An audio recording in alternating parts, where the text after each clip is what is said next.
What's up, guys? We're here with the fourth episode of the Prime Sports Podcast. I'm your host, Steve Marquez, and here joining me is Pete, Tony, and Blake, your three co-hosts. We're going to dive right into the biggest news of the week. It was a very crazy week as far as our top 5-10 teams in our power rankings. A lot of good matchups, but most notably is the Vikings win over the Buffalo Bills in one that I predicted that the Vikings would win regardless if Josh Allen played or not. I believe Tony picked we all picked them if Josh Allen didn't play, but even though they played, the Vikings come out in an overtime thriller where they were down, they came back. Tony, what did you think of the game, and what impressed you the most out of your Minnesota Vikings against the Bills this past weekend? Yeah, that was an emotional game for everybody here in Minnesota. All my friends, I mean, between everything I saw on Twitter, between watching the game, all my friends in my group chat, just, oh my God, what the fuck? Just at every turn, especially in that fourth quarter, with so many reviews, so many potentially missed penalties, missed calls, missed reviews. It was emotional, but it was emotional in the good kind of way. If the Vikings would have lost that game, I would have been more pissed off than how I would have felt if we lost with the halftime score at 24-10 there. But what I'm really the most impressed about this team is how the key players make key plays in key moments. Doesn't matter how up or down the team is, they find a way to win these games. They're 7-0 in one-score games this year, a huge improvement over 6-8 last year. The Vikings defense came out to play with 4 turnovers despite letting them put up 30 points on the board. Patrick Peterson with 2 of those turnovers. Man, all I can say is you like that. You like that because I fucking love that. That was a phenomenal experience. I can't believe that the Vikings pulled it down. I was talking to Pete and Blake because Steve was AFK. I said, GG. I remember I texted GG. We were all like, man, well, at least they tried. Like, it's the Bills. They're still going to be 7-2, but we're 8-1 right now. A lot of the football world doesn't respect the Vikings. They don't respect Kirk Cousins. It's hard to not disrespect a team that's lost every Super Bowl appearance, made lots of playoff chokes. But this could be the year. The Vikings haven't looked this good in almost a decade. And you love to see it. You love to see Justin Jefferson with almost 200 receiving yards in the game. You love that he beat OBJ and Randy Moss's record for the most 100-yard receiving games in their first 3 years. He's still got plenty of games more to come, I think. And even though I got the chains on, you got to be happy with everyone, but almost not happy with Kirk Cousins. He had 2 turnovers. He's got to protect the ball. He came alive in the end of the game there, made some key throws, but to be realistic, I saw that there was a lot more to be desired from Kirk Cousins, especially in the red zone. We did not do well in the red zone. We made a lot of mistakes this game, so the team needs to tighten up because we still got 2 big games ahead of us, but I feel great about this win. I think it puts us firmly in control of our own destiny now as far as having a bye week in the playoffs. The catch around the world, Justin Jefferson, it's definitely better than the OBJ catch in my opinion. I could talk about this game all day long. I could go through every single moment. It's close. It's close. It was probably my favorite catch of all time. Yeah, so Pete, you have it over OBJ's. Blake, how about you? Bro, I think I have it over OBJ's just because OBJ's was just, it was big, but I think the importance of Justin Jefferson's catch just makes so much more on a 4th down, bro. With a defender trying to yank it away from him as well. And you know what? Yeah. I just think it was. But hey, you can't forget about George Pickens too. You know what the difference George is? Pickens' catch OBJ was nice. flexed It was nice. after his catch. JJ got up like it was routine for him. Back to work. Back to the huddle.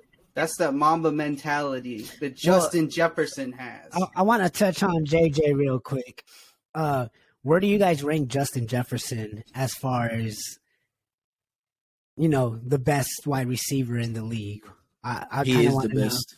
Number one. Tony, I know, Tony, you have him the best. Pete, you have him number one also. With the Cooper Cup injury, JJ's the number one right now. Over Jamar And- Chase. And if we're going off of this year, bro, the only person that is competing with him is Tyreek Hill. Yeah. Yeah, well, Cooper Cup is keeping up, even though they were sorry team. That has more to do with Matthew Stafford's definitely racial biases than anything, bro. I saw some crazy stats saying he threw like 80% of his passes were to white receivers this year. So I think we've that all might have seen to it do. with Allen Robinson. Hey, they got grit. For our listeners, of the podcast, you guys can't see it, but Tony has his best Kirk Cousins impression going on. So if you guys check the YouTube out, you can see his fit. Yeah, I think it was a big game. Pete, Blake, who do you guys think this game was more important for? Did it mean more for the Vikings winning, or was it bigger for the Bills losing the second game in a row? Blake, you can go ahead and start it, and then we'll go with Pete. I think it was bigger for the Bills. I think that 2 losses in a row is big time because they had control of AFC completely. They just needed to win and keep pace on the same pace that they were doing. Now AFC is wide open with Chiefs right there, Ravens same record as the Bills. Now it's big time that the Do you Bills think lost this game. that Josh Allen injury had an effect on him or no? I don't think so. He didn't look like it was affecting him. He was running hard. He was throwing the ball fine. It didn't seem like he was injured out there. I think Vikings were just definitely the better team this week.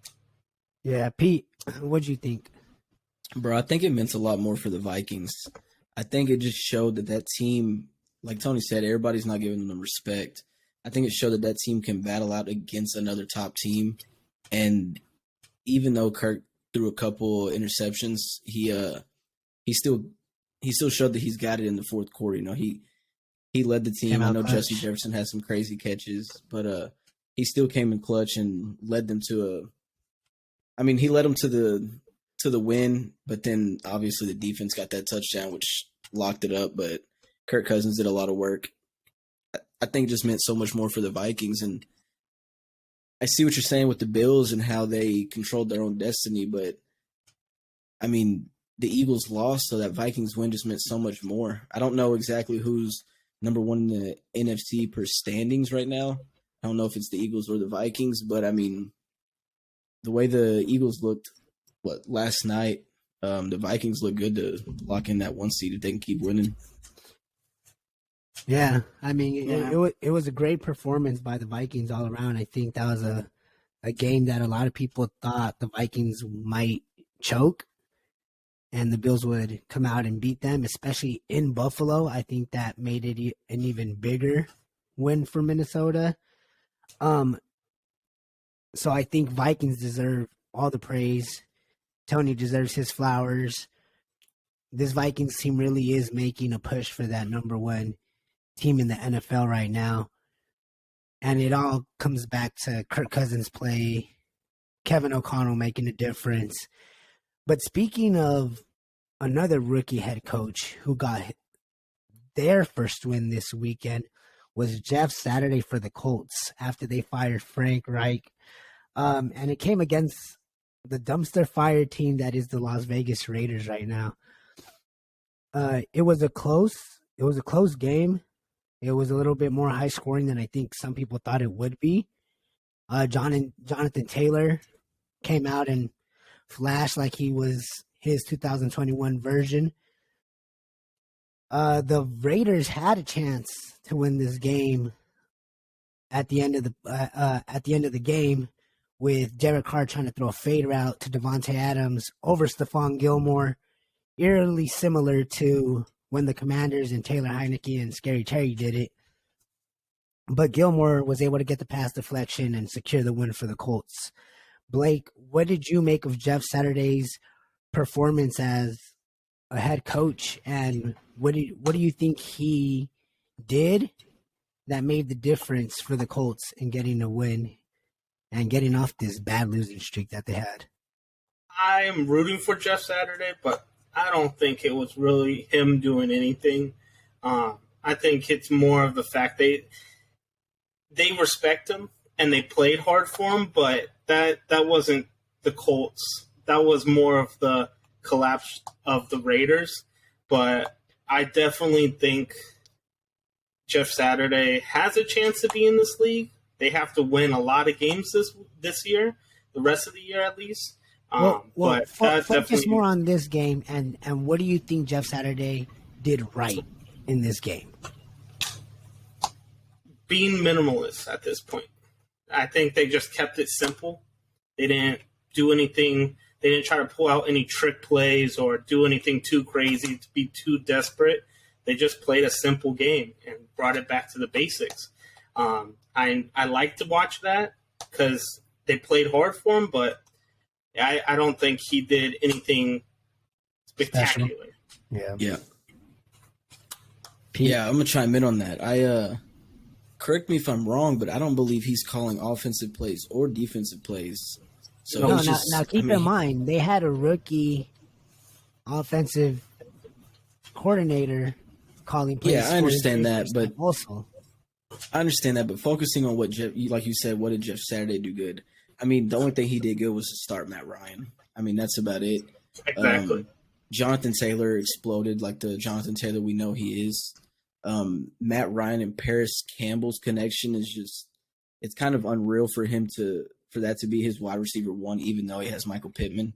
So I think that's really the only thing he did right. I mean, like Blake said, I think it was just more so the downfall of the Raiders right now, and then starting Matt Ryan. Yeah. Tony, anything quick you want to touch on? I think that I agree a lot with what Pete had to say about this Colts win. I think more than anything, Jeff trusted in his guys to do their thing and didn't second guess things. And I'm not sure, what the previous coaching staff thought about personnel decisions or the quarterback they brought in or the kind of schemes their coordinators were running. But it seemed like Jeff Saturday trusted his team a little bit more than in the past. And it shows. Matt Ryan looked more confident. Jonathan Taylor was starting to be efficient with the ball. And you really start to see the team play like a team. And that's when you have winning football and the team buys in, the players are talented, and they do their job. Yeah, I mean, at the end of the day, like you guys said, I think he kept it basic. I think he did what he was supposed to do, was energize his guys, give them an easy game plan to work with. The Raiders obviously aren't playing well, and he executed. So congrats to Jeff Saturday on his first win.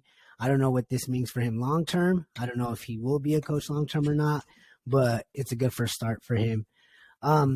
Moving on to our final topic for biggest news of the week is Cooper Kupp's injury and the state of the Rams.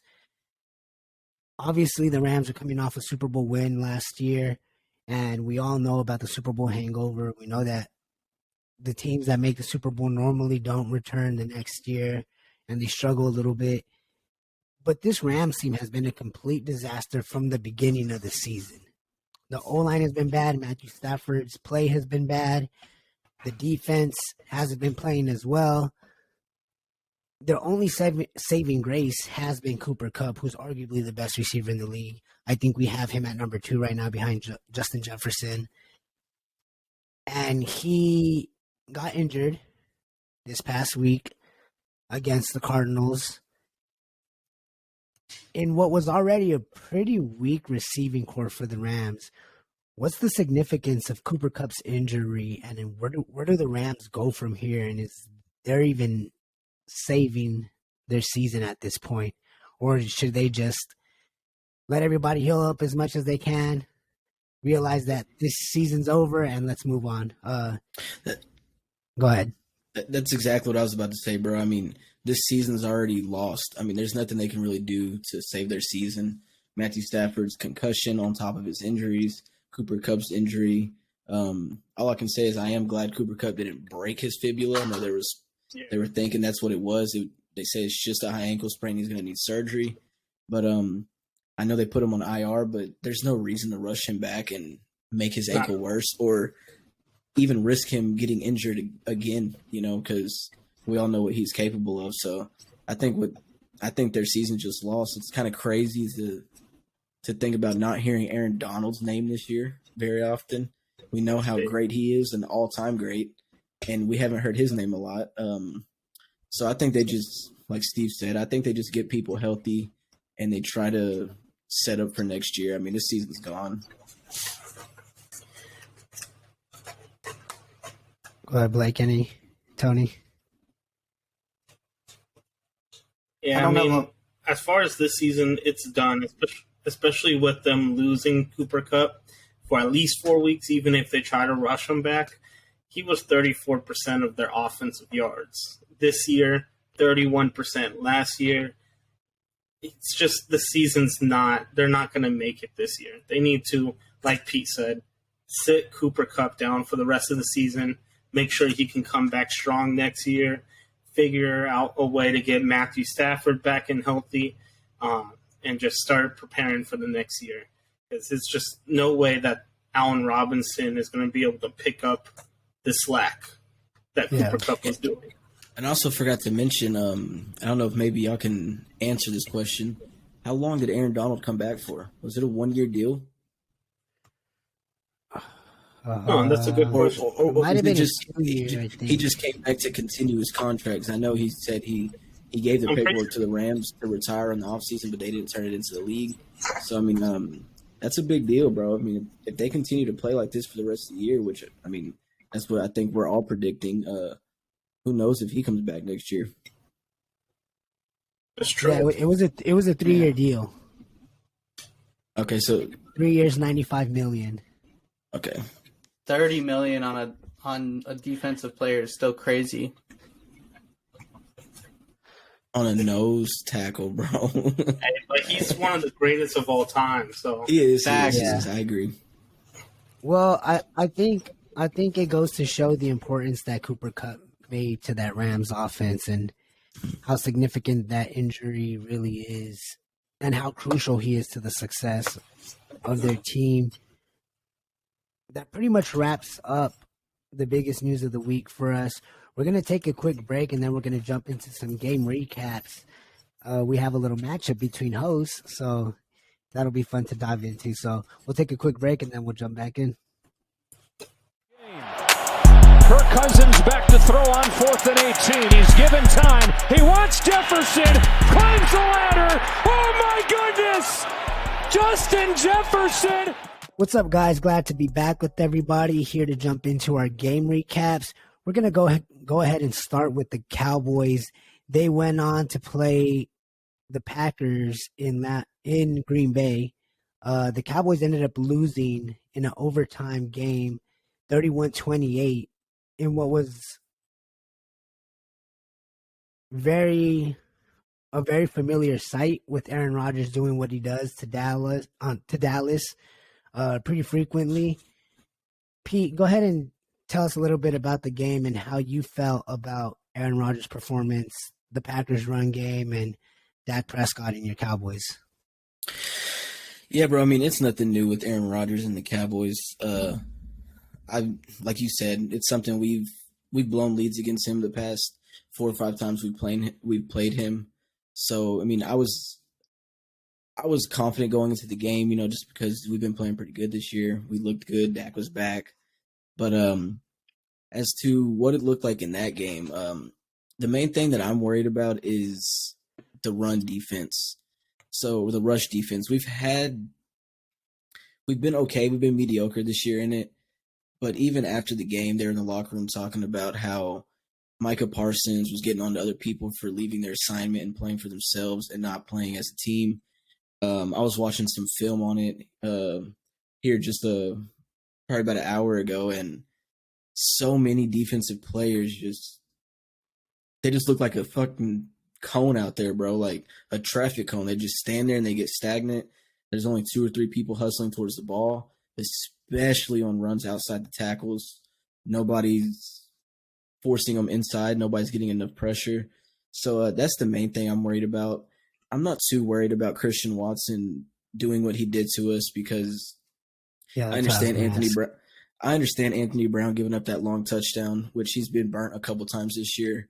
But him getting that concussion or going into concussion protocol, and then Kelvin Joseph coming in, which was I believe our 3rd round pick in this past draft. He's just not that good yet. I mean, he shouldn't have been in there. Same thing with the Deron Bland. He tripped on the game-winning drive for the Packers. Our backup DBs they don't look good. I don't know why Diggs wasn't following Watson with how hot of a hand that he had. Rodgers only targeted Diggs one time. I don't know what that says about Diggs. He's been playing good. Rodgers didn't want to target his side of the field wherever he was at. That was the fewest times he's been targeted in his whole career since he's been into the league. Only one target went his way. The offense looked fine to me. I'm not too worried about the offense. Dak threw 2 interceptions, but one of the interceptions was more of CeeDee Lamb's fault, which I know people are saying. I'm going to argue it all day. They say he's a true wide receiver 1 after that performance, but I just don't see it. He's too inconsistent. He makes rookie mistakes. But overall, the game, dude, I mean, I expected it. I'm not too worried about it. It does have me a lot more nervous going into the matchup this week with the hot Vikings team, especially going to Minnesota. We'll talk about that here in a little bit, but I was just upset at the loss, but I also wasn't surprised because I know what Rodgers does to us, bro. Yeah.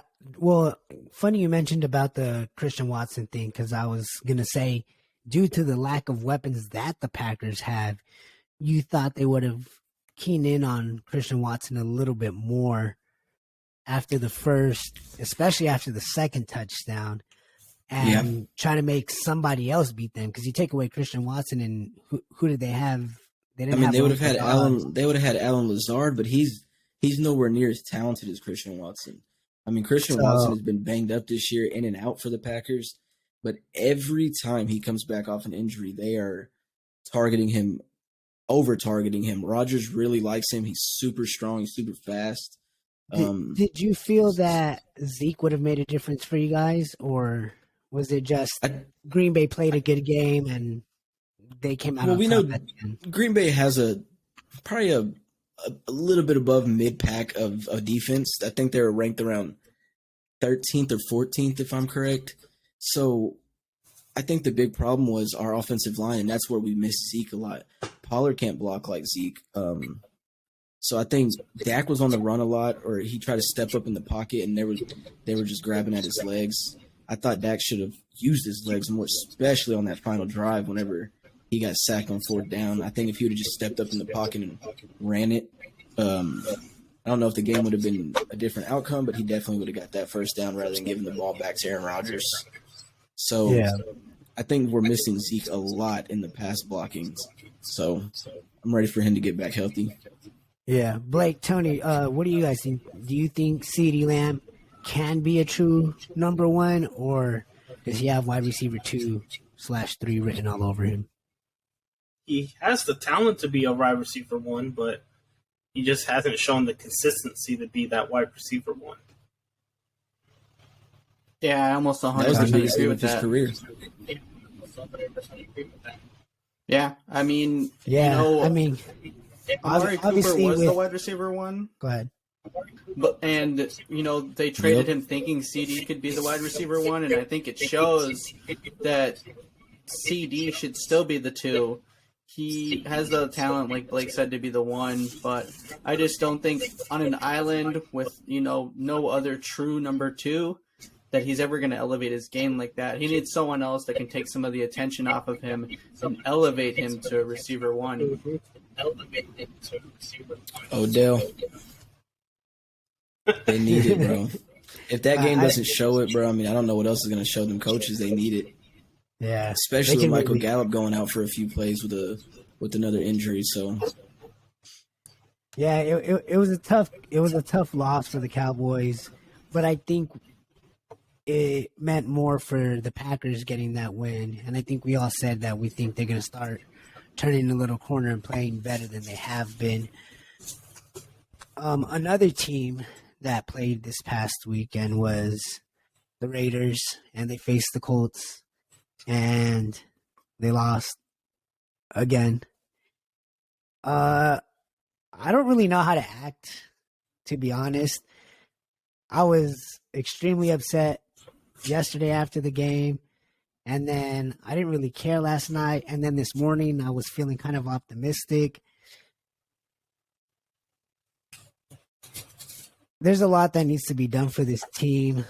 Josh Jacobs is a bright spot. Is he going to be on the team next year? I don't know. Derek Carr played a good game, especially in the second half, or from the second quarter on. Devontae Adams is continuing to produce regardless of how good the Raiders are. The defense is just awful. Like, I've never seen a team miss so many tackles. And I wish I could sit here and just play every single play for you guys. And I promise you that the first don't do that. The first defender to make contact never brings the runner down. Never. And then the middle of the field is wide open. I don't know what our linebackers or safeties are doing or what Patrick Graham is trying to figure out. But we get hit in the middle of the field in that 8 to 12 yard range so often. And we're going up against a Colts team that's not good. Their offensive line has been playing bad. They have a lot of injuries. They don't have a lot of weapons. That defense is middle of the pack. And again, the Raiders just can't produce. Did Josh McDaniels get out coached? I don't know if we can say that. Maybe he did, maybe he didn't. But obviously whatever he's trying to do just isn't working. And I think the owner backing him up is not helping him change anything down there whenever he's on the side of the field. Look, I was quick to say, like, get rid of McDaniels. I'm quicker to say get rid of Graham because I think Patrick Graham has to be that sacrificial lamb that gets fired because something has to start somewhere. Yeah, somewhere. And I get a little bit more now that we can't just fire McDaniels. He's still paying Gruden.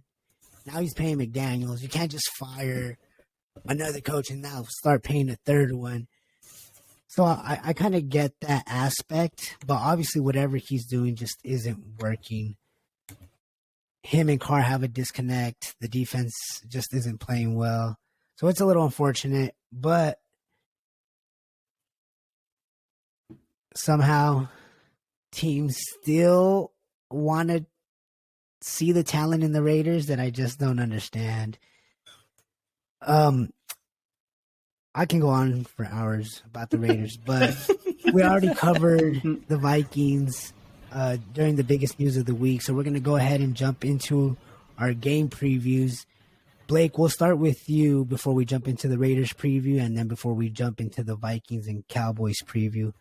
You guys are playing the Panthers this week. What do you guys have to do to win this game despite the injuries that you guys are dealing with? And what's some of the biggest matchups that you have trying to stop Dante Foreman and DJ Moore? And then give us your score prediction. So good news is we had the bye week, and we're going to get most likely Mark Andrews back. A lot of our players are going to be healthy. So it's going to be perfect timing right in the middle of the season to play the rest of the season nice and healthy.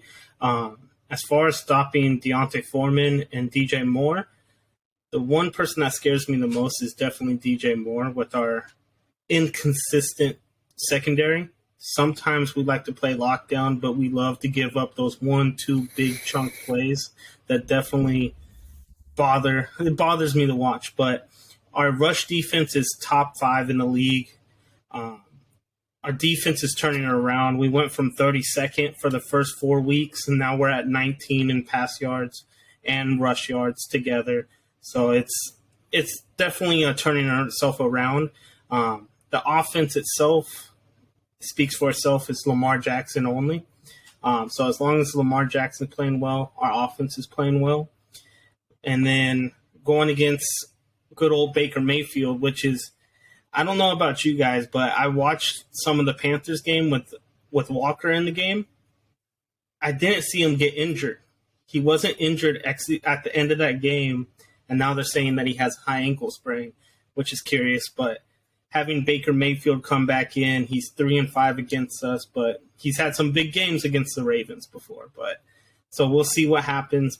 And then as far as score prediction, I have this being a blowout.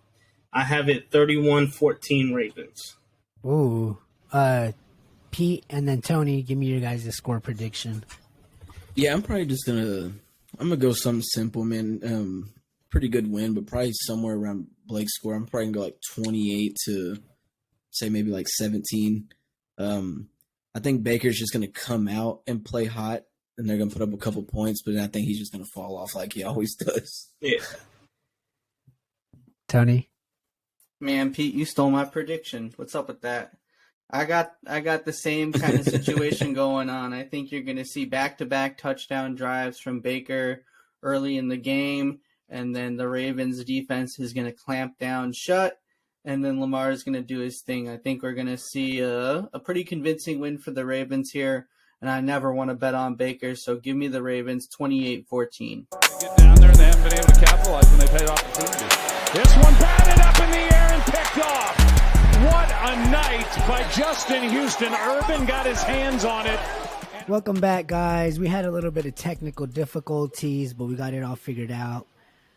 We last left off with the Raiders preview this week against the Broncos.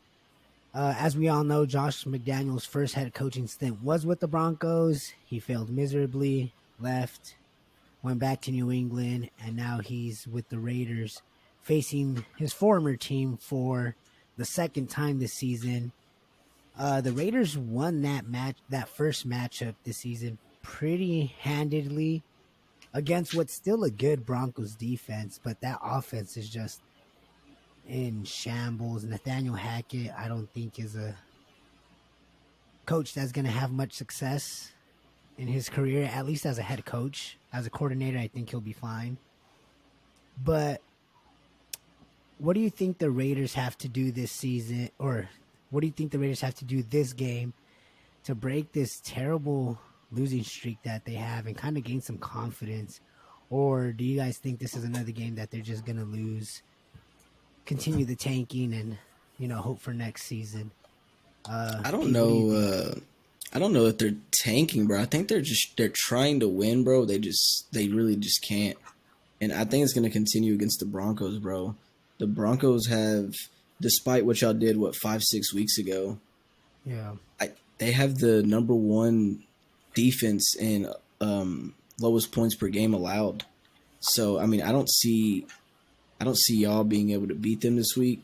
But I mean, that being said, if y'all are able to do like y'all have done the past couple weeks and score pretty quick with Devontae Adams, the Broncos won't be able to catch up, bro. Their offense is just horrible.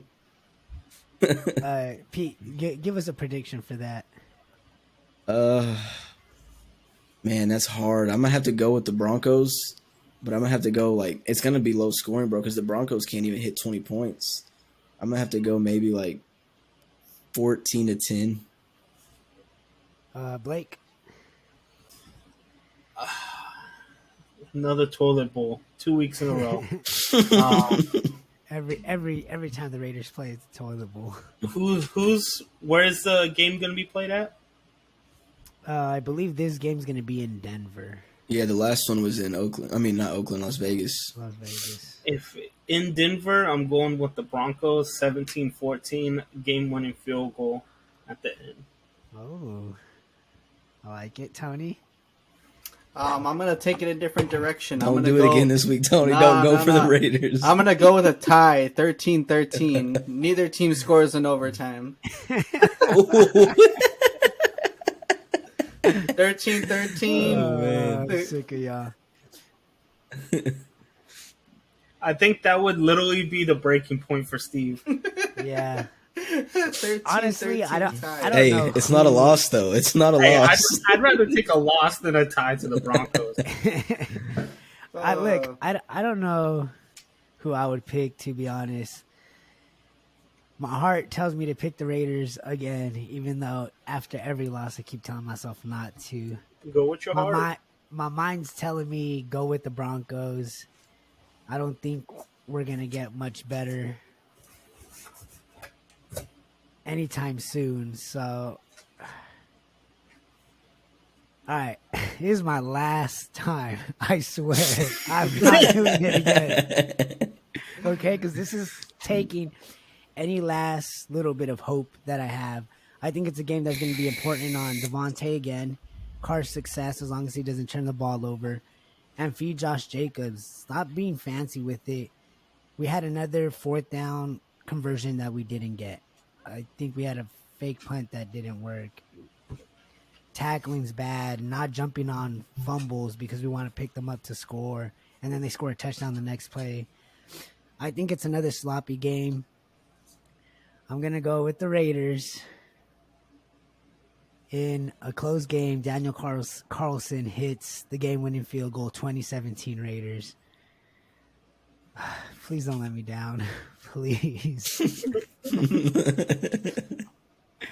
With that being said, let's get into a game preview of another playoff matchup. The Vikings just came off theirs against the Bills, and they're carrying that momentum into a game against the Dallas Cowboys, who didn't play terrible, played well at times, but lost in a shootout to the Packers. Tony and Pete, you guys go ahead and lead us with this. What can we expect out of this playoff matchup between the Cowboys and the Vikings? Where's this game being played? At the bank. It's in Minnesota. In Minnesota. It's at the bank. All right. Well, since the Vikings are at home, Pete, you're the away team. You go ahead and get us started here. Man, like I said, the way we played against the Packers, if they don't change something this week on defense, it's just going to be deja vu. Dalvin Cook's been running a lot better with the Vikings. We've seen what he did last week. We've seen what he's done the week before. I like the way they've been using him. I don't have us winning this game though. I mean, after what I seen last week and after the way the defense played, regardless if our whole offense is healthy, I just don't see us winning. I don't have much to say about it because I don't think it's going to look good. I don't think it's going to be good for us.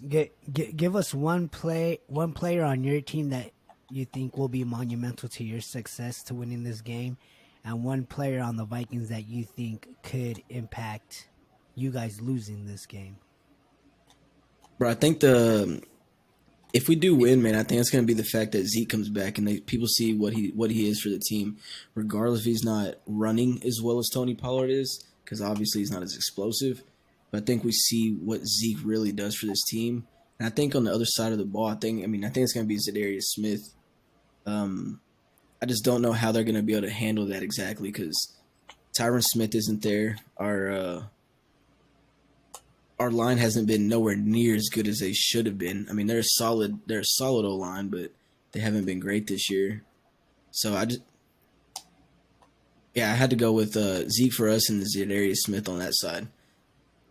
Well, give us a score for that. And I mean, the score's that's a hard one for me because hold on. I want to be confident in the team. I just don't know. I mean, what I'm hoping happens is the Vikings coming off of a big win. Maybe they try to do the same thing they did last week, and then the Cowboys are just ready for it. I don't know. Yeah, Tony, give us your take on this matchup. Give us a player you think is important to your guys' success and winning this game, and then one player on the Cowboys that you think could lead them to winning this game. Absolutely. First, I want to say, Pete, I feel like you're not giving your team the credit it deserves or the energy it deserves. But I'm going to get into my player picks here. For the Vikings, it's going to be Justin Jefferson. He's got a big matchup against Diggs here. And I bet both of those players, him and Diggs, have been circling this matchup in their calendars, waiting for this because they both like to talk a lot. They both like to make big plays. Justin Jefferson coming off the game of his life, arguably, and Diggs coming off his least targeted game last week. So we'll see what happens here. And then my Cowboys player, it isn't actually Diggs. It's Micah Parsons. I think that he is going to be a problem for the Vikings offensive line here. We saw how they played against Von Miller last week. So I think that the Cowboys defense is something that we saw a stout defense last week, but I think that this Cowboys defense is even potentially better. I mean, they gave up a lead to a future Hall of Fame quarterback last week. I don't think that's anything to be terribly concerned about. That being said, I got a little bit of purple faith in me right now, and I know that this Vikings team finds a way to win games. So look for another team win here for the Vikings here. Just like last week. I mean, we give a lot of credit to Kirk and Jefferson, but Dalvin Cook got things kicked off with the 81-yard touchdown run when we were down 17. One play and we're in. We look at, Patrick Peterson, Zadarius Smith. There's a lot of talent on this Vikings team. Everyone contributes in one way or another. We find ways to get it done. So I'd say I still want to lock in another 100 yards and a touchdown for Justin Jefferson. I think that's his floor most games. But I also expect Micah Parsons to have a couple of sacks this game too. I'm going to look for him to get in the backfield, but I'm going to look for Kirk to find a way to make the reads before he can get back there. It's going to be a close game like it was last year against Cooper Rush, and last year y'all got the better of us. I think this Vikings team is going to continue to be undefeated in one-score games. I got the Vikings winning this one 24-20. I like it. Yeah, bro. I want to keep talking about it a little bit. I know last week against Rodgers is something we always do. So I think that is more so what has me less confident in the team.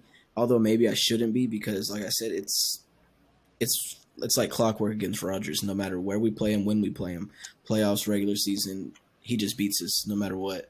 So maybe that's why I'm going into this game with a little less confidence. I think the players getting onto each other in the locker room, Micah Parsons, I think the coach said he walked in on it and he's seen people kind of yelling at each other, getting onto each other. So maybe that's enough for them to realize, like, hey, we got to work more as a team. I mean, the defense has to step it up. We let a mediocre overall Packers offense, score 30-plus on us when we haven't let anybody do that to us all year. So maybe I think the Cowboys do have a chance to win, but last week just has me so down bad, bro, that I don't know if they're going to be able to come out there and do it. Yeah, Blake. But yeah, I mean, I'm going to give the Vikings – I'm not going to give a score, but I'm going to give the Vikings by probably 7 points, probably a touchdown. Blake, you're a Ravens fan, so you're a little more unbiased in this. You're from the AFC, 2 NFC teams, potential teams you could see in the Super Bowl. Who do you think has the upper hand in this game, and what do the Vikings need to do to win, and what do the Cowboys need to do to win? I definitely think Vikings have the upper hand, especially with home field advantage coming out of that big game against the Bills. So morale is going to be at its peak with the Vikings right now. For Vikings to be able to pull this win out, I definitely think that they're just going to have to establish the run game, force the Cowboys to stop Dalvin Cook, leaving JJ on a one-on-one matchup with Trayvon Diggs. And it scares me with Diggs. He's like a younger Marcus Peters. He likes to try to be aggressive and jump the ball, get interceptions, and that scares me with Justin Jefferson big time. For the Cowboys to win, I do think Dak is going to have to come out, throw for about 300, 350, 2-3 touchdowns, and be very efficient. No turnovers, no nothing like that. I think it's just going to be a matter of Cowboys need to come together as a complete team, special teams, defense, and offense, and play the game of their life against the Vikings in Viking Stadium to be able to pull this one out. Yeah, that was an overlooked part of the game against the Packers, bro. Every time we punted the ball or kicked it off to them, bro, they ran it back to the 35, Exactly. 45. I mean, that automatically puts you in the hole, so they definitely got to work on that as special teams. Yeah. So going on that, I do have the Vikings winning this game in a close one, only because it's in the Viking Stadium. I have it 27-24 Vikings. Yeah. Funny enough, that was going to be my prediction also, 27-24 game. I also think this is a game that could go either way. Dak and Kirk are in that very similar level of quarterbacks where are they elite? Are they just above average? How good are they really? I think a lot of the team success is based off their performance. Both teams have solid defenses. Both have more success when they're running the ball well. I think this game's basically just going to come down to turnovers. Whoever turns the ball over more is going to be the team that loses this game. I don't think either team can really overcome crucial mistakes like that against two very good teams. I think this is definitely a playoff matchup, but I think I'm going to give it... Don't do it, I'm going to go Steve. Vikings 27-24 over Cowboys. I think I have to. Part of me wants to go Cowboys, and I think if Zeke plays, I think they'll lean on that running game. I think Zeke and Pollard could have huge games, which would lead to the Cowboys winning, but I think you just kind of have to go with that momentum. And this is that kind of game that the Vikings might lose because everybody wants to pick them after a big win. But yeah, I wanted to.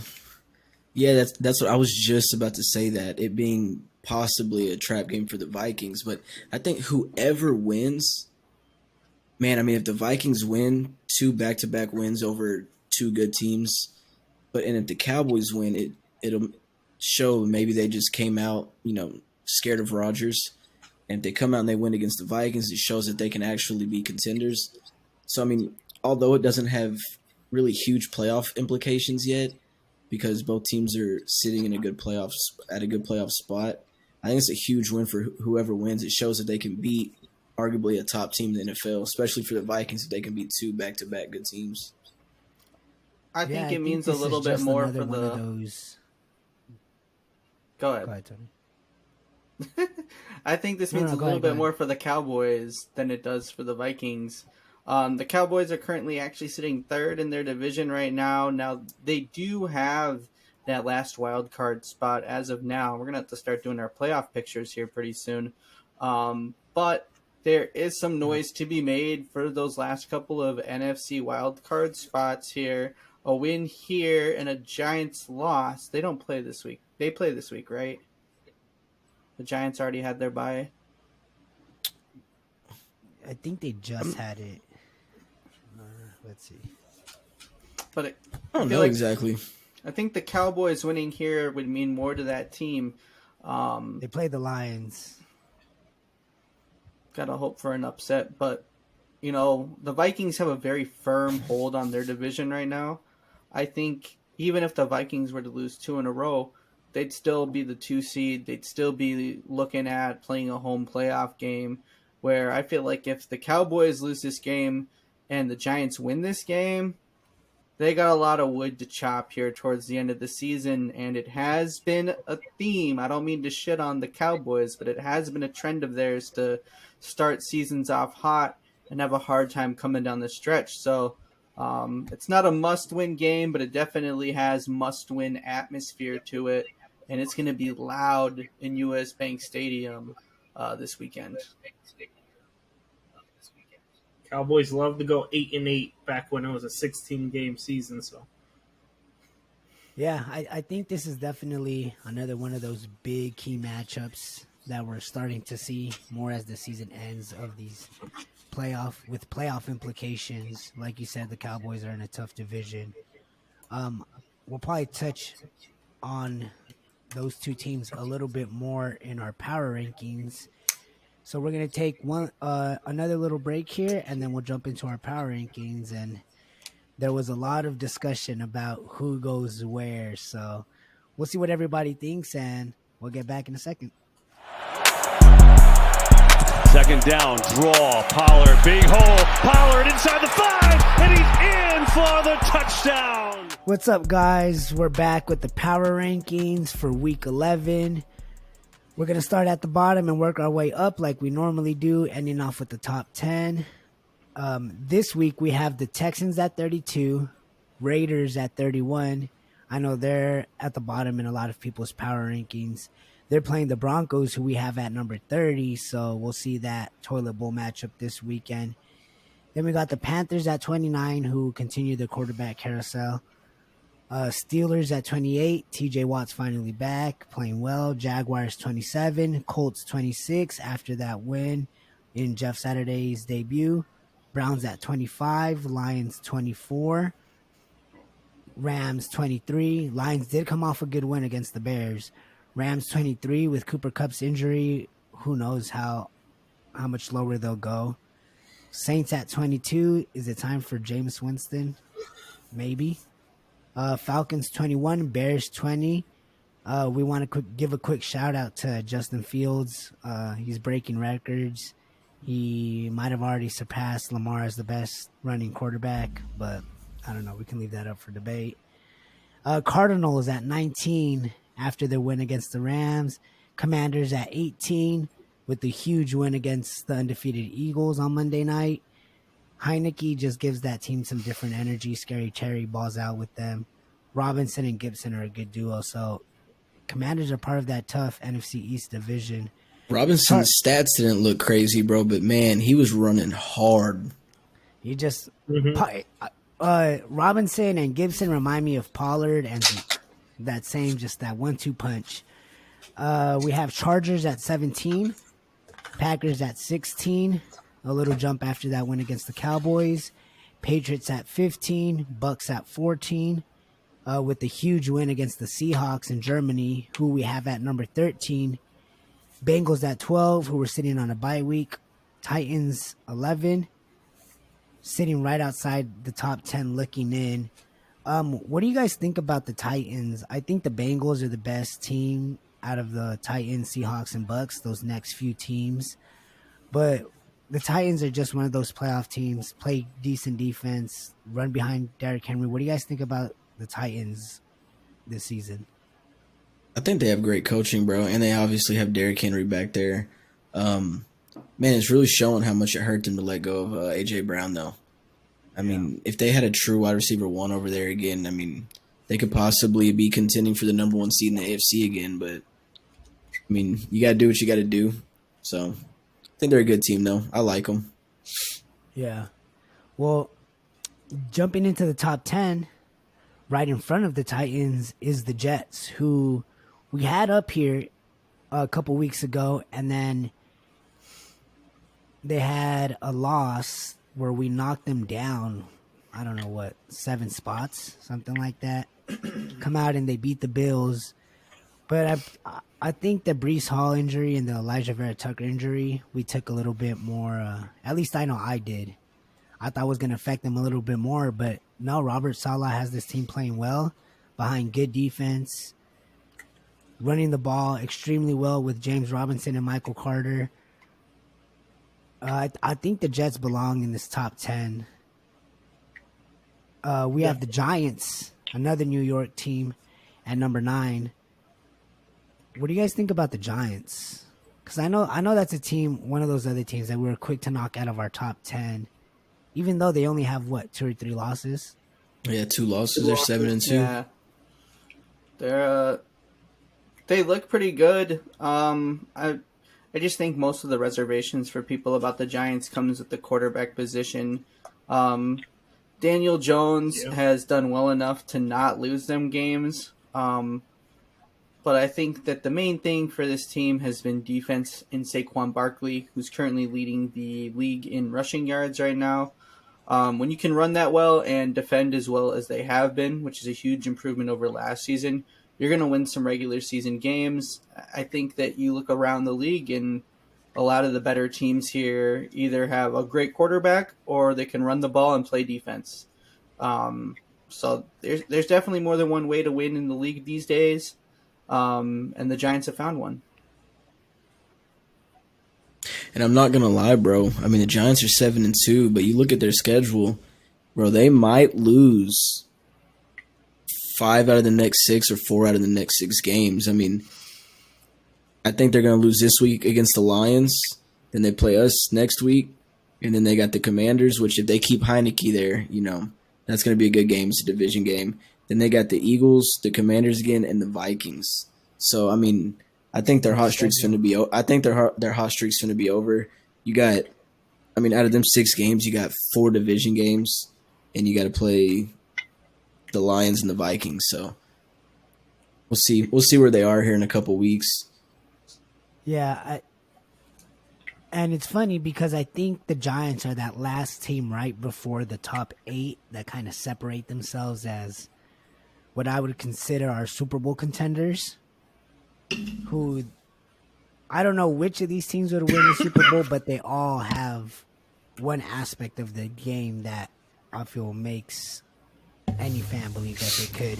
We have the 49ers at 8, who are arguably the scariest team at their best. Blake, what do you think about the 49ers at number 8, and how good do you think they can be? I think they can be great. They got to get healthy, play consistent. They're a scary team year in and year out. No matter what, when they make the playoffs, they always eliminate at least one team, a team that should beat them according to standings and the way they played in the regular season. They got come us out last year. Exactly. They come out and play hard. No one expected them to make the NFC Championship when they first came into the playoffs last year. Yeah. And I wouldn't surprise them if they do it this year again. They just got to get healthy and play consistent, though. Yeah, they're a playoff-ready team for sure. Their ceiling is obviously extremely high with McCaffrey and Debo and Kittle and Ayuk. At number 7, we have a team that a lot of power rankings that I saw had them in their top 5, and that was the Dolphins with Tua, who's leading the league right now in passer rating, I believe. Tyreek Hill, who's leading the league in receiving yards. Jalen Waddle, who's arguably the best number 2 receiver right now. Pete, what do you think about the Dolphins at 7? And do you think we have them too low, considering other rankings have them a little higher? I mean, man, they're on a hot streak. I mean, like, they're 7-0 when Tua starts and finishes the game. Or, I mean, technically he didn't finish the game this week. They took him out late in the game for the backup. But still, he got him to that point. They knew they were winning. So, I like the Dolphins, bro. It's hard to put them over, my team and the Cowboys. It's hard to put them over the Ravens and a couple other teams that we have up there. I mean, they're right there on the cusp. If they can get one big win, I think they belong there. It's just, I mean, kind of like you've talked about, it's hard to trust him, bro. Like, I know Tua is balling out. I know he has the weapons around him, bro, but I just can't trust Tua. Yeah. I don't know what it is. Something in me just doesn't trust him. Same, just like I don't trust Jalen Hurts with the Eagles, just like we've seen last night. I think if the Dolphins weren't able to come out and be hot and score because they have such a high-powered offense, I think it'd be hard for them to come back and win a game, like something that they're trailing. If they got not technically a shootout, but if they went against a good defense and Tua really had to be the controller of the game, I don't know how much he can do that. I like Tua. I just don't trust Tua. Yeah. I mean, personally, I had them sitting there at 7, maybe even at 8 behind the 49ers. Blake or Tony, did either you have the Dolphins in your top 5, or you guys are good with them at 7? I agree with them at 7, but I disagree with something Pete said about not trusting Tua. I think Tua is one of the people on the Dolphins that you trust the most. The offense has looked a lot better than it has in years past, and I think their one kind of Achilles heel has been the defense. The defense has been giving up some high-scoring games, and Tua's been able to keep up in those shootouts. Let's not forget the comeback win against the Ravens. Yes, that defense was playing a lot worse earlier on in the season. However, we've seen how good the Ravens defense can be. I feel like them beating the Ravens is kind of a statement win already. So I don't know what more we can expect from Tua. He's been playing really well. He came back from an injury. The fact that he's playing this well after we saw him throwing up gang signs during his concussion, I think it should leave zero doubt for how good of a quarterback he is. Yeah, I don't think it would matter to me if he was in MVP conversation. There's just something. Maybe it's because he's fucking left-handed. I don't know, bro. There's just something I don't trust about him. I think, Pete, you're there with a lot of people who just aren't sold on Tua yet. I think we see the potential. I think with Mike McDaniels and Tyreek and Jalen, he's playing extremely well. I don't think you can really doubt his success this season because he's been so consistent. I mean, but I do think he has two great receivers. He can throw it up to Waddle. He can throw it up to Tyreek. I mean, look at the backfield he has now. I mean, Mostert and Jeff Wilson. You have to be able to do it. There's plenty of teams with talented players. Anybody can throw it to Tyreek, bro. Yeah, anybody can throw it to Devontae Adams too. I mean, and he's balling out like as he should. It's not his fault they're losing these games. He's doing everything he can. Right. That's talent doesn't equivalent winning. We know that. I mean, it's the NFL. At the end of the day, all 32 of these teams are talented, and as we've seen this season alone, like on any given Sunday, any of these teams can win. At number 6, and this is where we started to have a little bit of disagreement on who goes where. We try not to let teams on bye weeks impact our power rankings because it's just so hard. You can't fault them for not winning, but you can't fault them for not losing either. So we do our best to not put teams that are on bye weeks factor into how we move them. But we decided on going with the Cowboys at 6 because of that loss to the Packers, who we have at 15. We went Ravens at 5, Bills at number 4, who are coming off of 2 straight losses. And we'll finish off with the top 3 in a second. But do one of you guys want to go ahead and talk about the Bills, Ravens, Cowboys in that 4, 5, 6 spot?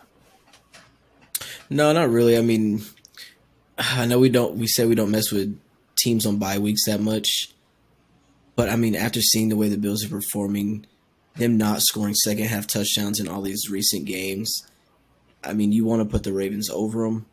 It's crazy that they lose 2 in a row and they're still sitting at number 4 in retrospect when you think about it. But we'll see. We'll see what the Ravens do this week and what the Bills do this week.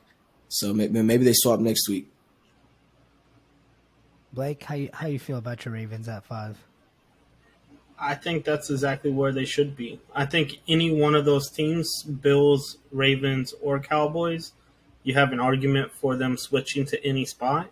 I definitely can see the Bills being dropped out of the top 5 because of the 2 losses. And then after this week, you never know if Cowboys can pull this win off against the Vikings.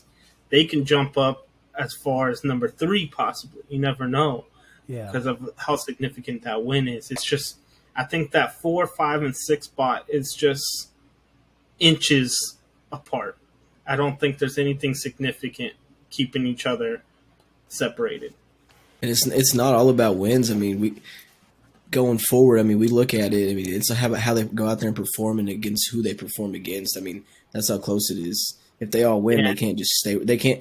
If all 3 teams win, they can't just stay where they're at. And the Ravens on a 3-game win streak so far going into the bye, so you have to kind of respect it. Yeah. without Mark Andrews too. That was pretty tame And, compared to the you know, discussion earlier. Blake, what was that, Tony? I said that was pretty tame compared to the discussion we had about this earlier. Yeah, well, we had that's gotten kind a of what whole argument about was it gonna last night. Well, the emotions of coming off a fresh loss, and I mean, when you're salty about a loss, I mean, we saw Steve last week. Yeah, Pete's pretty calm about this loss now. Now that the Eagles lost, like he said. Yeah, but, that made me so much happier, bro. well, he was a so little I salty fucking last night. hate them, bro. You're about to piss me off just bringing them up. here's my thing: is especially with those three teams, the Bills are, I believe, 0-3 on the road in the playoffs in Josh Allen's career, and they're 3-0 at home. So without home field advantage, I don't know how dangerous the Bills really are. Do I still think they're one of the top three teams in the NFL? I think so. Does every team go through a bad stretch of games? Yes. I'm not too concerned about them. Also, to add on to that, if you look at, they showed a little stat during the game. Josh Allen is 9-1 when he's winning by 9+ points. The game goes to 9+ points, but he's only 2-8, I believe, in a 3-point or closer game when it comes down to fourth quarter or overtime. Yeah, it's like that's questioning. It's like, can he finish games? I mean, we all saw that game in the playoffs, but at the end of the day, he lost. Can he finish a big game? And I know it's totally off topic, bro, but did y'all see the stat for Jimmy Garoppolo? Whenever he doesn't throw a touchdown pass, he is 10-2. That is insane, bro. Yeah, well, so like I was saying, that's my biggest concern with the Bills. My biggest concern with the Cowboys is their inconsistency. One game you'll see them come out and they look like they look like a Super Bowl contending team, and then the next second they come out and it's the same old Cowboys. Fire the coach. There's not enough weapons at receiver. Dak's too inconsistent. So I think that's my biggest concern with them now. I'm not too worried about them, even with that loss to the Packers. I feel like overall they played a good game. Finally, the Ravens. Again, my biggest concern with the Ravens is their lack of weapons. And I know Blake disagrees with that. I think the Ravens are the most playoff sound team outside of probably the Chiefs and the Bills. The Ravens are just consistently one of those. They know how to run the ball well. They don't turn the ball over too much. They don't make too many mistakes. The defense is normally sound. I trust John Harbaugh. But that's my biggest concern, because if you see their two biggest losses against these top 10 teams, the Dolphins and the Bills, are teams with a lot of weapons on offense. So it just worries me that if they get in a shootout, that they'll have enough firepower to match that. Just an argument on that, though. So those two losses, it wasn't the offense that struggled. It was the defense that struggled. No, I get that. And that's what I'm saying. I base a lot of my Ravens stuff based off their defense, based off their coaching, off because I believe you guys are that kind of team that, kind of like the 49ers. But it is my one concern. Not that your guys' defense hasn't gotten better, but it's just the one thing that does concern me. Eagles dropped to number 3 after losing to the Commanders this week. They fall behind the Chiefs, who we have at number 2, and the Vikings, who we put at number 1 after that win against the Bills. Personally, I think the Chiefs are probably the best team in the NFL right now overall. Vikings deserve the credit, especially after that Eagles loss. And I think the Commanders' win kind of opened the door for how teams are going to try and play the Eagles. What do you guys think about our top 3 teams, and who's the most dangerous team out of the Vikings, Chiefs, and the Eagles? I will say something real quick. It's a little off topic, but it made me so happy to watch Juju get hit the way he did. Bro, he got blasted. I am not a fan of Juju whatsoever since he was a Steeler. Foul, bro. And man, I know. I hate to see players injured You're like not that, even a but Steeler no more, dog. I know, but it's a feel. I don't know. I can't. I'll never forget about it. Like if Big Ben went to another team, I fuck him. I still fuck him. Like I can't stand Bro, Big I like Ben. Juju, Hines bro. Ward, but He got his get back against Vontez I for know. AD. I like That Juju was too, the bro. coldest shit ever. Oh man. fuck Juju. So I mean, we Hey, kind of he would take Juju on his team any day of the week, though. How much you want to bet? I wouldn't. Shit, your coaches would. We got Juju. I would be pissed. well, we know you would. Tony, what do you think the Vikings? Or how about, let me ask you this: how long do you think the Vikings can maintain that number one spot? And do you think with the Cowboys, with the win over the Cowboys this weekend, it kind of cements that, like, yeah, that's where you guys deserve to be? If we beat the Cowboys, I think it cements it here. We still got a challenging schedule here, but we won the game we were supposed to lose. And part of me worries that now we're going to lose the game we're supposed to win later down the line. I don't know how long this Vikings team is going to hold on to that number one spot in our power rankings. But I'm not worried about the Vikings falling out of the top two seeds of the NFC in the slightest. I think they're a top two team in the NFC for a good reason, and that's going to keep them in top three discussions for the rest of the year. I don't know about one, because I think no matter what, there's going to be a little bit of anti-Vikings bias just because nobody expected this team to be as good as it is right now with the record it has. And I don't think anybody expects that out of Kirk Cousins. But they're going to be in the top three discussions here for a majority of the rest of the season, I think. Yeah. Pete, make the case for the Chiefs and why they deserve that number one spot. I think that's a team that is consistently in the top two or three teams. Quarterback. Say his name. That's all I got to say. Say his name. Patrick Mahomes, bro. I think Mahomes and the quarterback. I think the Vikings are super deserving of the number one spot right now. I mean, you look at the Chiefs, though. You look at their coaching staff. They have Patrick Mahomes. They have Travis Kelce. Man, but the defense. I just give the edge to the Vikings because the defense. I mean, Kirk Cousins is not playing bad. He's not playing as good as Patrick Mahomes by any means, but he's doing what he needs to do to win these games.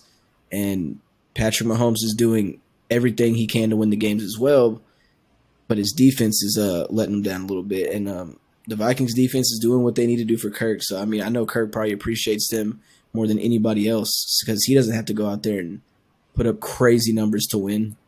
So, but if I had to make a compelling argument for the Chiefs to be number one, it'd strictly be quarterback.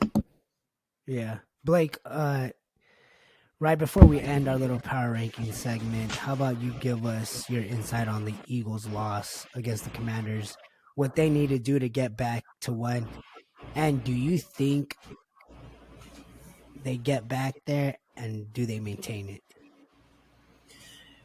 I don't think they can get back to number one. I do think they're going to be a top 5 team for the rest of the season. Arguably top NFC team. They're fighting back and forth with the Vikings. I like what I saw from Jalen Hurts. Despite the loss, Jalen Hurts did look good. He looked great throwing the ball. It was just a bunch of really bad mistakes. That fumble to end the game on that deep pass to Watkins.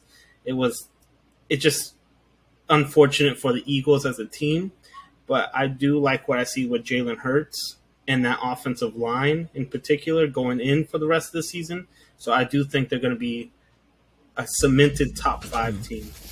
I want to bring up their schedule too. It gets pretty juicy here. I mean, they got the Colts coming up, it shouldn't be a problem for them. But then they got the Packers, they got the Titans, they got the Giants, the Bears, the Cowboys. I mean, that's a pretty tough schedule coming up. So, I mean, this is exactly what we want to see, bro. We want to see these schedules get tough at the end of the year to see how it's really going to play out. And I think the Vikings are in gonna end up getting the 1 seed though. I just like I said, I mean, y'all know I hate the Eagles, but after seeing them last night, like Blake said, teams are gonna maybe play them a little bit different. But I mean, we got a fairly easy schedule coming up, so I'm not saying we're gonna win the division. We only have a 24% chance. But I think with the Giants having a hard schedule and the Eagles having a hard schedule, us having an easy schedule, I think we can still finish second in the division. Yeah, the one thing I want to mention real quick before we end it, or end the segment, sorry, is if you take a look at our top 10 teams, or even top 11 if you wanted to, the Vikings, Chiefs, Eagles, Bills, Ravens, Cowboys, Dolphins, 49ers, Giants, Jets, Titans, all our top teams are teams that are built to play in cold weather in January.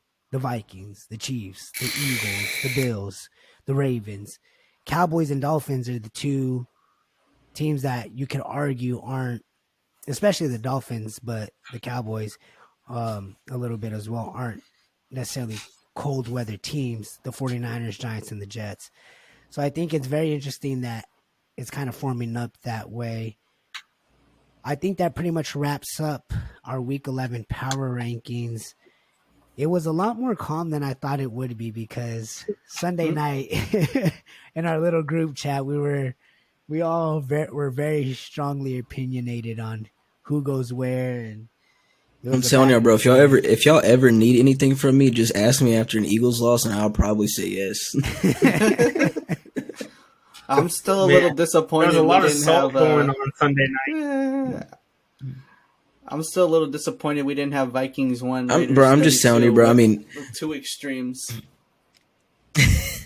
Look, if they lose to the Broncos this week, I think they're at 32. We'll be at 32. So I think you might get your wish sooner than number one overall pick coming to the Raiders.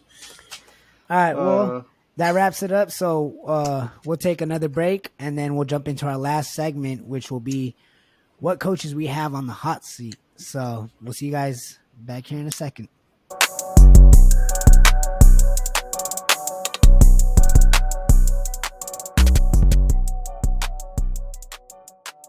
Welcome back, guys. We're here to start our last segment, which is what coaches we have on the hot seat.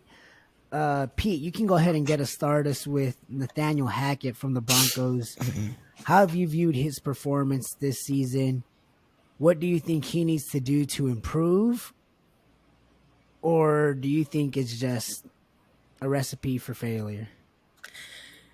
Man, it's kind of hard because his team success is so, or I don't know if you want to call it success at all. I mean, he has the number one defense in the league, but he also has the 32nd ranked offense in the league.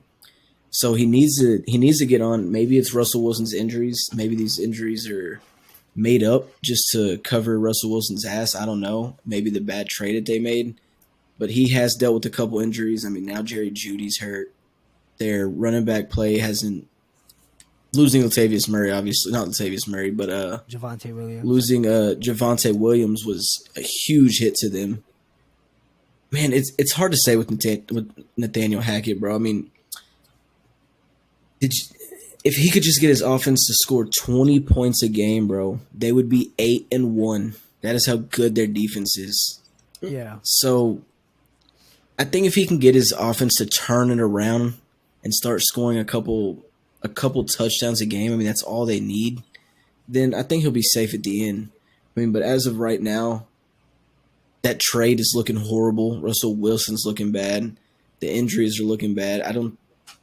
He's like one of those scapegoats y'all are talking about. I think he's just going to be the first one to go. You can't fire anybody on the defensive side of the ball. I mean, look how well they're performing. Yeah. They're kind of stuck with Russell Wilson. They're not going to cut Russell Wilson. So, I mean, he's going to have to go if they keep losing these games. Let me ask this. Tony or Blake, do either of you like Hackett or Sam? Nah. You think he's on the cutting block? I think he's the most on the cutting block out of all the coaches recovering today. Definitely. Yeah, I mean, obviously we'll see this week when he goes up against Josh McDaniels, who I thought would be on the hot seat, but obviously Mark Davis came out and ensured that his job is safe. So we'll see how the Broncos perform this weekend against a pretty weak Raiders team. Blake, I guess we can't necessarily say if Matt LaFleur is on the hot seat or not. He's a coach that I don't think has really convinced anybody that he's a true head coach. And with all the drama of is Aaron Rodgers leaving this season, you could see them maybe trying to hit the rebuild button. Do you think Matt LaFleur stays? Do you think he's the answer there in Green Bay? And how much of an impact do you think Aaron Rodgers is going to have? So I don't think Matt LaFleur is necessarily on the hot seat to be gone this year. I do think it's a matter of it's either him or Aaron Rodgers. And as an organization, I really think it's time for them to move away from Aaron Rodgers. They need to see what they have in Jordan Love before they can start giving up another pick. But he's a good coach. I mean, his first 3 seasons, excluding this season so far, as a head coach with the Green Bay Packers, he's won 13 games in each year. Yeah. And the 2 previous seasons, the Devontae Adams effect. It could be. But also back in 2017, when he was the offense coordinator with the Rams, he did have the number 1 offense points-wise, number 10 in yards. And then in 2018 as an offensive coordinator, they did struggle a little bit, only 27th in points and 25 in yards. So I'm curious on what he can do without Aaron Rodgers going forward.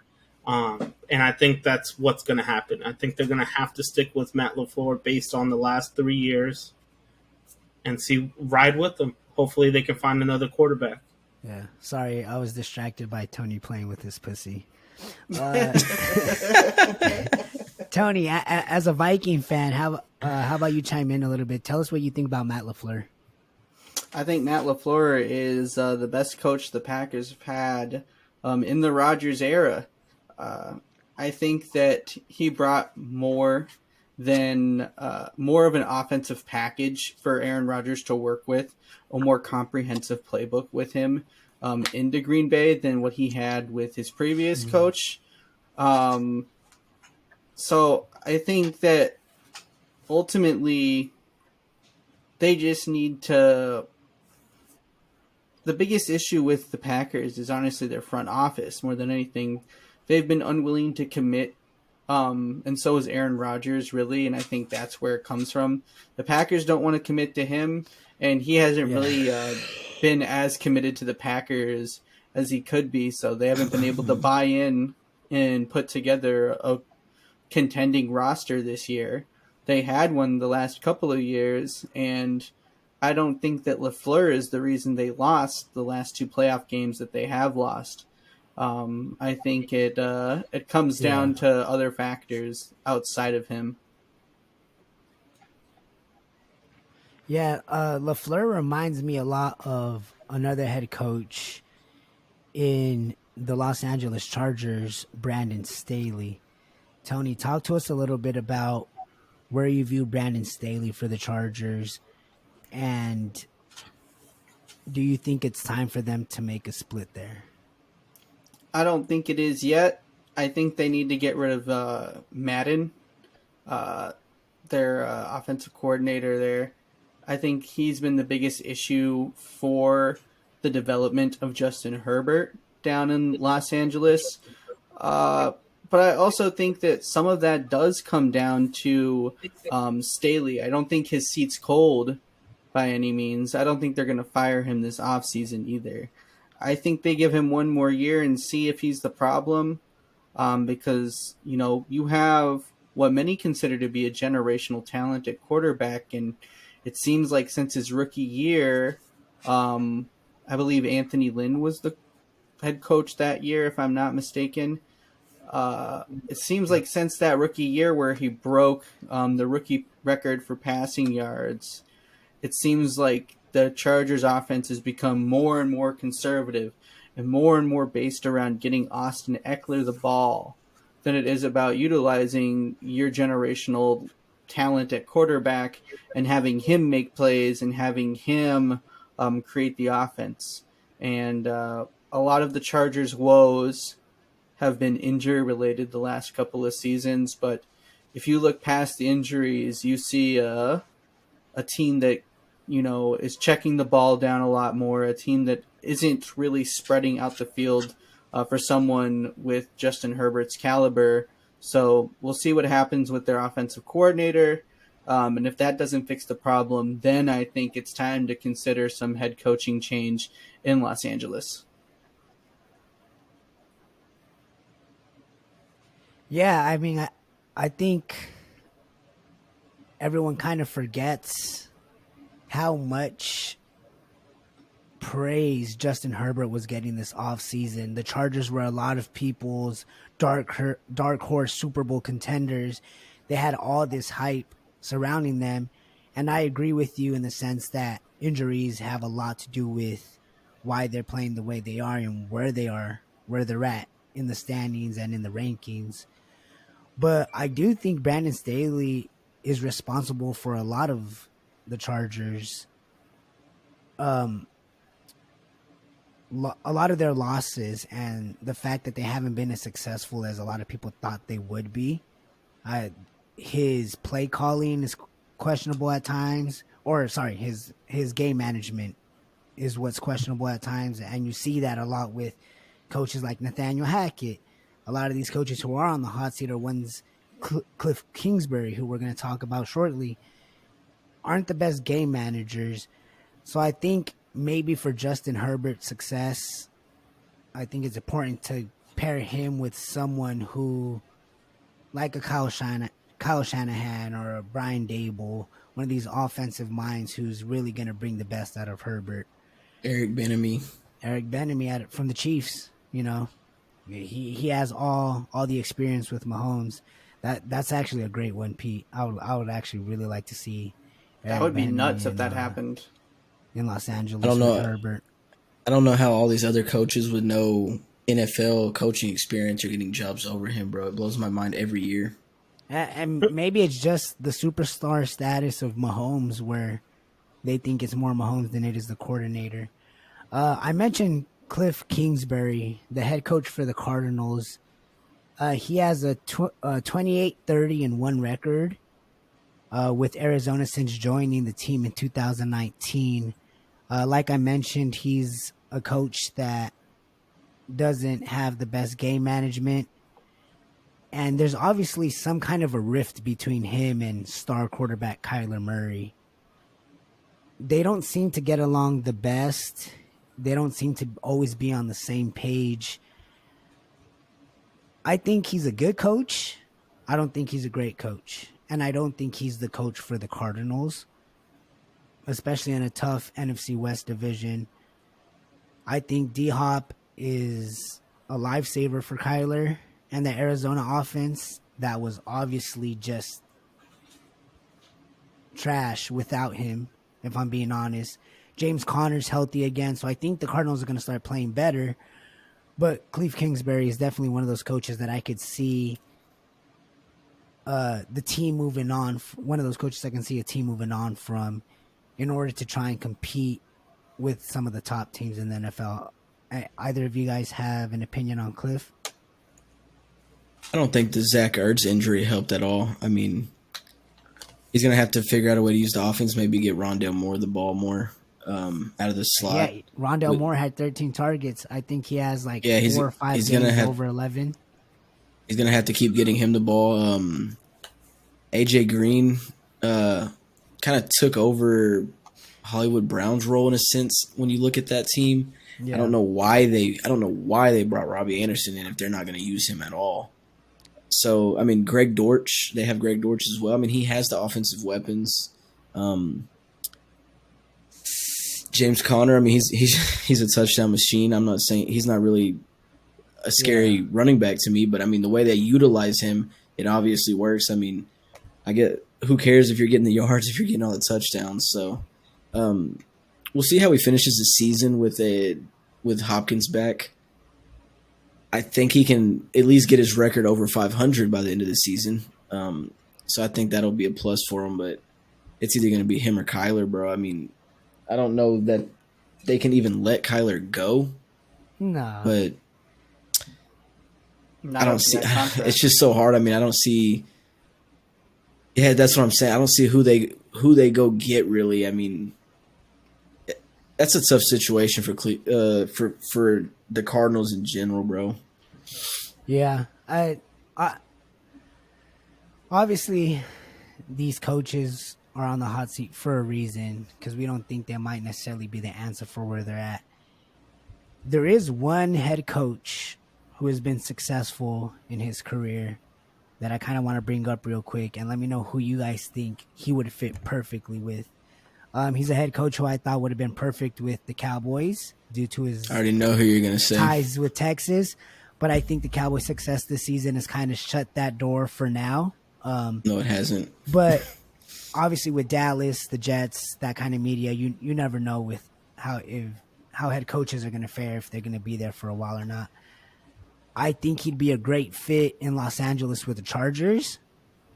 If you put him with Justin Herbert, that The Chargers and the Cowboys defenses, are the two favorite teams to get him. I think that would be amazing. But Blake, Tony, and then you too, Pete, what do you guys think about this sweepstakes for Sean Payton? Is the former head coach of the Saints, Super Bowl head coach, a coach that's obviously well respected. What team do you think he fits in the best with and gives him the best chance for success? I mean, I don't know who he fits in the best with, but goddamn, the Saints want him back, bro. They want him back. Dennis Allen wasn't the answer, and he was a great defensive coordinator. I could have told he was you a great defensive coordinator, but that head coach job just is not for him. I mean, and me being a Cowboys fan, I mean, Mike McCarthy has done a great job coaching this year. It kind of sounds absurd to say, but even though our defense has been as good as they have been, Dan Quinn isn't making enough adjustments. He's just sticking to what is working. Yeah. So, if for some reason they let McCarthy go, yes, I'd love Sean Payton, but as of now, I would like to see him go to the Chargers way more than I'd like to see him come to the Cowboys. Yeah, Blake. I agree with Pete on that. I think his best fit would be with the Chargers, a team that's got talent already. He doesn't have to start from scratch, and he can just come in and build a winning culture with them. So I think he would fit in perfectly with the Chargers. Tony, how do you feel about Sean Payton? I think he's too good for the Chargers organization. I don't think Sean Payton needs to be tainted. By the Spanos family and their bullshit. I think Sean Payton. I will say, I don't think Sean Payton or Justin Herbert or both of them combined can overcome the toxic culture that is the Los Angeles Chargers front office. I truly think that it's unfortunate because they're both great. I think Herbert is great. I think he's fantastic. And we know that Sean Payton is a great coach and brings a great culture with him. But I think that, A, I don't think he's going to end up on the Chargers. And B, if he went to the Chargers, I could see the whole thing just imploding from a mile away. Despite how great of a fit it could be, I would trust the Chargers to fuck it up somehow. and I was going to say, I know it might have seemed a little off the wall for me to bring up the Dan Quinn, but I think with all these coaches we talked about, Dan Quinn is he's a pretty hot commodity when it comes to these head coaching positions. He was expected to leave last year, but he stayed with Dallas as a defensive coordinator. I know the Broncos said they're really heavy on getting him if they do fire Nathaniel Hackett. So I think if any of these coaches do go, Dan Quinn will be in the conversation along with maybe Sean Payton. I will add one thing. I'm tired of these head coaches like Sean Payton recruiting Lamar Jackson. I seen that. All of them are trying to recruit Lamar Jackson. Bill Belichick, Sean Payton, the Giants freaking head coach. Everyone that plays the Ravens or even talks about the Ravens when it comes to a head coach, you're like, he's a free agent. Sean Payton said he's a free agent. So it's like, man, I'm tired of it. Y'all should have paid Yeah. that. It'll be interesting to see. It'll be interesting seeing Sean Payton leave the league for a year or however long. He's been gone 1 year. Yeah, he's been for a year. It'll be interesting to see him leave and come back and see how much that affects him. We don't see it too often where a coach comes back and they're super successful. I mean, McCarthy's barely over 500 as the Cowboys head coach, and he took a year or two off as well and said he studied the analytics of the game and knew how to run the offense and what to do when he came back. And I don't think I've seen enough of a change from him in Green Bay, to be honest with you. So the best thing you can hope for is Sean Payton is just the same coach that he was in New Orleans. Hopefully he didn't take the time off and change too much of his outlook. Yeah, real quick, I'll put in this last little piece there before we end our episode. Kirk Morrison was actually covering for Rich Eisen on the Rich Eisen podcast, and he said if he was an owner looking for a head coach, he's looking for three things specifically. One, is your coach a leader of men? Two, is he going to bring an offensive coordinator that is new and innovative and is going to build around the quarterback? And three, he wants a defensive coordinator who's old school, who's going to tackle well, play good defense, and has seen every offense around. And hearing him say that was something that really stuck to me, especially with how the Raiders are dealing with Josh McDaniels. And I thought that should be the basic blueprint for any head coach trying to find a job and an owner trying to find a head coach for that team. Yeah, I think it was a good week. It's a good episode to talk about this, and we're running a little late. So, any last thing you guys want to mention before we finish this episode? No, I mean, I'd say one thing that you just gave them three, the head coach blueprint, as you call it, and that second one really stood out, man. I mean, so many of these offensive coordinators are changing the way they play. You know, obviously the quarterback change has played a lot, as we've talked about in a previous episode. But you definitely need somebody with a younger mindset, if that makes sense, that will go out there and be willing to go away from maybe a super run-heavy offense or maybe run more RPOs, you know, get the offense more involved, or kind of what the Bears are doing right now. Don't be scared to tailor your offense to your quarterback or your running back.